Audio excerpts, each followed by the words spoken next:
গাজায় চলমান যুদ্ধবিরতি চুক্তি বাতিলে হামাসকে হুমকি দিয়েছেন ইসরায়েলের প্রধানমন্ত্রী বেনিয়ামিন নেতানিয়াহু।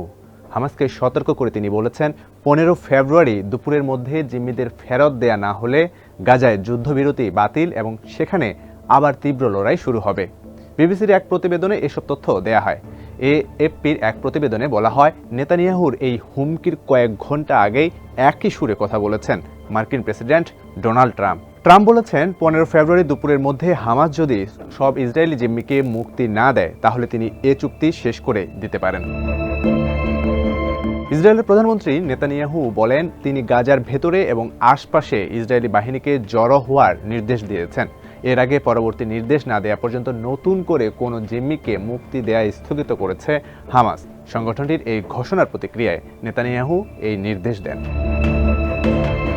নেতানিয়াহু বাদবাকি 76 জিম্মির মুক্তির দাবি করেছেন নাকি 15 ফেব্রুয়ারি যে 3 জনকে মুক্তি দেওয়ার কথা ছিল তাদের মুক্তির দাবি করেছেন তা স্পষ্ট করেনি। তবে তার এক মন্ত্রী বলেছেন, তিনি সবার মুক্তির কথা বোঝাতে চেয়েছেন।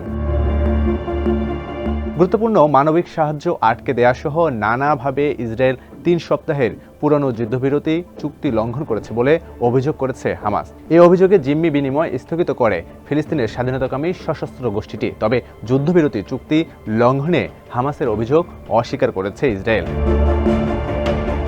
এদিকে নেতানিয়াহুর বক্তব্যের পর হামাস বলেছে, তারা যুদ্ধবিরতি চুক্তির প্রতি প্রতিশ্রুতিবদ্ধ এবং যে কোনো জটিলতা কিংবা বিলম্বের জন্য ইসরায়েল দায়ী হবে।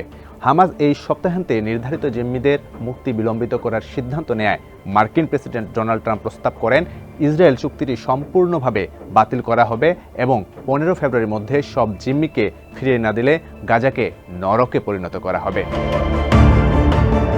ইসরায়েলের নিরাপত্তা বিষয়ক মন্ত্রিসভার 4 ঘণ্টার বৈঠকের পর নেতানিয়াহু একটি ভিডিও বার্তায় বলেন, তিনি প্রেসিডেন্ট ট্রাম্পের দাবিকে স্বাগত জানিয়েছেন। তিনি বলেন, হামাসের চুক্তি লঙ্ঘন এবং আমাদের জিম্মিদের মুক্তি না দেওয়ার সিদ্ধান্তের আলোকে গতরাতে আমি আইডিএফ অর্থাৎ ইসরায়েলের প্রতিরক্ষা বাহিনীকে গাজা উপত্যকার ভেতরে এবং চারপাশে জড়ো হওয়ার নির্দেশ দিয়েছি।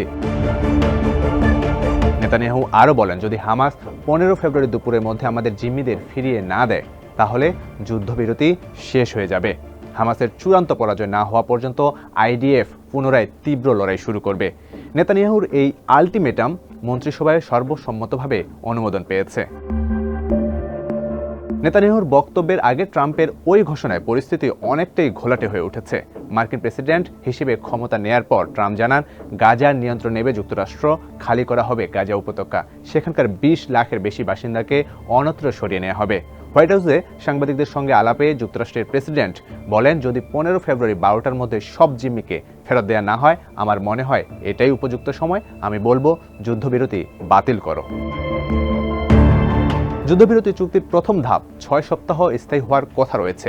এ সময় গাজায় প্রায় 1900 ফিলিস্তিনি বন্দীর বিনিময়ে মোট 33 জন ইসরায়েলি জিম্মিকে মুক্তি দেওয়া হবে।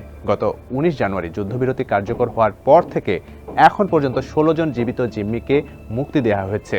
চুক্তির শর্তাবলীর বাইরে হামাস 5 জন থাই জিম্মিকে হস্তান্তর করেছে। বাকি 17 ইসরায়েলি জিম্মিকে আগামী 3 সপ্তাহের মধ্যে মুক্তি দেওয়ার কথা রয়েছে। এর মধ্যে রয়েছে 2 শিশু, 1 নারী, 50 বছরের বেশি বয়সী 5 পুরুষ এবং 50 বছরের কম বয়সী 9 জন পুরুষ। উভয় পক্ষই জানিয়েছে এই জিম্মিদের মধ্যে 8 জন মারা গেছেন, তবে কেবল একজনের নাম প্রকাশ করা হয়েছে। এএপির প্রতিবেদনে বলা হয়, হামাসের সামরিক শাখা কাসাম ব্রিগেডের মুখপাত্র আবু উবাইদা এক বিবৃতিতে বলেন, 15 ফেব্রুয়ারি জিম্মি মুক্তির কথা রয়েছে, তবে পরবর্তী নোটিশ না দেওয়া পর্যন্ত জিম্মি মুক্তি স্থগিত থাকবে। তিনি আরও বলেন, ইসরায়েলের কারণে যুদ্ধবিরতির পর বাস্তুচ্যুত ফিলিস্তিনিদের উত্তর গাজায় ফিরতে দেরি হয়েছে, তাদের গুলির লক্ষ্যবস্তু করা হয়েছে। এছাড়া গাজায় পর্যাপ্ত ত্রাণ পৌঁছাতে দেয়নি ইসরায়েল, তাই পরবর্তী নোটিশ না দেওয়া পর্যন্ত জিম্মিকে মুক্তি স্থগিত রেখেছে তারা।